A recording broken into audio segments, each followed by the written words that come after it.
have new details on a widely watched local fraud case in which a once prominent Jacksonville businessman faked his own death to collect millions of dollars in life insurance. Jose Lantigua pleaded guilty to leaving the country and filing false paperwork to pretend he was dead. Back in February, he was sentenced to 14 years in federal prison. His wife, Daphne Simpson, admitted to helping with the scheme. She's serving 5 years probation. Only on News 4 Jax, Channel 4's Vic Michelucci just obtained letters from Lantigua confessing to what he did in his own words. From behind bars, Jose Lantigua wrote several letters totaling 58 pages to federal judge Timothy Corrigan, asking him to reconsider his sentence. He claims he made some bad business deals and his company, Circle K Furniture, was about to go under. He was millions in debt and didn't want to lose everything.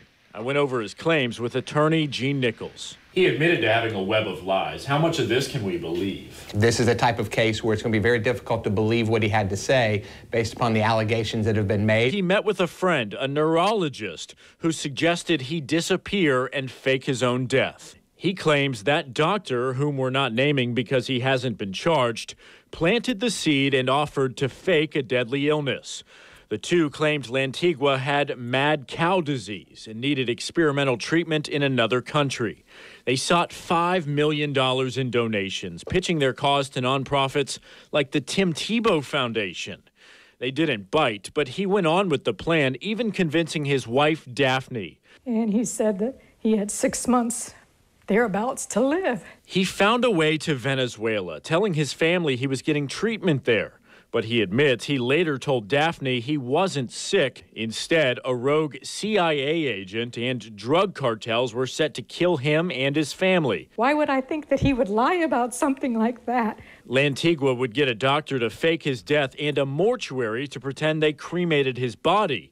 Daphne went to the U.S. Embassy and signed off that he was indeed dead. She then started to collect life insurance policies nearing $1 million, and he moved to their mountain house in North Carolina under a new identity.